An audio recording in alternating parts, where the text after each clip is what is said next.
नमस्कार दोस्तों, आपका स्वागत है मेरे चैनल में। और आज आपको 13B के बारे में बता देते हैं। 13B हिंदू विवाह अधिनियम इसी बारे में बात करता है कि जब दो पक्षकार आपसी सहमति से अपना विवाह विच्छेद करना चाहते हैं तो वो माननीय न्यायालय में जाकर धारा 13B के अंतर्गत आवेदन प्रस्तुत कर सकते हैं।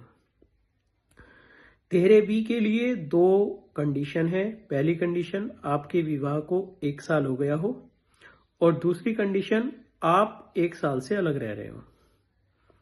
यदि आप दोनों ही कंडीशन फुलफिल करते हैं तभी आप 13B के अंतर्गत आवेदन कर सकते हैं, अन्यथा आपको वेट करना पड़ेगा।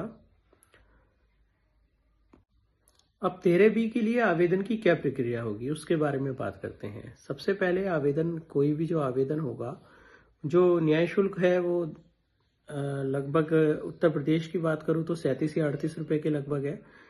उसमें एक दोनों पक्षकार की तरफ से एफिडेविट, 2 अपने अधिवक्ता करने होते हैं आपको, और अपने आधार कार्ड, शादी का कार्ड, यानी जो valid proof of your marriage है वो, ये चीज़ें आप कलेक्ट कर लें। और कलेक्ट करने के बाद आप जो है माननीय न्यायालय, जो फैमिली कोर्ट्स हर डिस्ट्रिक्ट में बने हुए हैं, वहाँ पर दोनों पक्षकार अपने अधिवक्ता के माध्यम से और स्वयं व्यक्तिगत रूप से उपस्थित होते हैं पहली तारीख पे। और उसी दिन आपको, मैं उत्तर प्रदेश के परिप्रेक्ष्य में बता रहा हूँ, उसी दिन आपको सारी डेटें आपको मिल जाती हैं, यानी अगले 6 महीने तक की आपको डेटें मिल जाती हैं। इस पूरी प्रक्रिया में लगभग 7 से 7.5 महीने के लगभग लग जाते हैं। 6 महीने कूलिंग ऑफ पीरियड के होते हैं। जब आप 6 मंथ बाद आप जाते हैं कोर्ट में, तो कोर्ट आपसे एविडेंस लेती है। एविडेंस के बाद आपकी एक डेट साक्ष्य के लिए लगा देती है, उसके बाद बहस के लिए लगा देती है, फिर जजमेंट के लिए लगा देती है। तो जब हम कहते हैं कि उसकी पीरियड 6 मंथ है, तो वो 6 मंथ को आपको 7 मंथ या 6.5 महीने आपको समझ के चलना चाहिए। अब इसमें क्या है कि अब शुरू में ही बताया कि सहमति से तलाक, तो दोनों पक्षकारों को अपनी अपनी बातों पर सहमत होना चाहिए।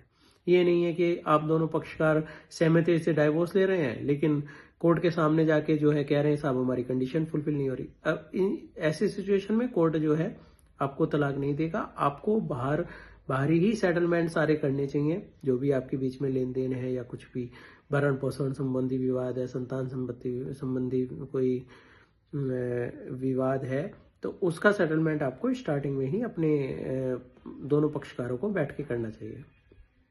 अब आगे बात करते हैं कि जब प्रथम डेट इसमें लगती है तो सारी की सारी अगली 6 महीने की डेट सारी की सारी इसमें लग जाती हैं।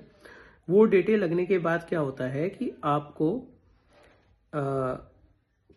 कुछ मीडिएशंस फॉर्मेलिटी होती हैं वो पूरी करनी होती हैं। मीडिएशन में भी आपको समझाने की कोशिश की जाती है कि आप अपना घर मत तोड़ो, लेकिन अब आप लोग मगर मन बना चुके हैं तो वो मीडिएशन भी फेल हो जाते हैं।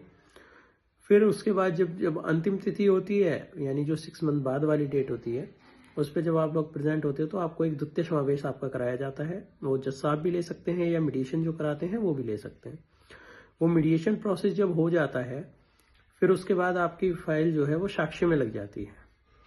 18(4) ऑर्डर 18 रूल 4 के अंतर्गत जो है आपके साक्ष्य लिए जाते हैं, यानी साक्ष्य में शपथ पत्र लिए जाते हैं। यानी जो भी बात आपने अपने साक्ष्य में कही है, आपने अपने दावे में कही है, वही बात आप समर्थित करते हुए शपथ पत्र के माध्यम से देते हैं। उन्हें देने के बाद आपके हो सकता है कुछ जजेस जो हैं ओरल स्टेटमेंट भी लिखवा देते हैं, तो वहाँ पे कुछ जो एक बयान टाइप का हो जाता है, एक 2 पेज का, वो भी दोनों पक्षकार की तरफ से हो जाता है।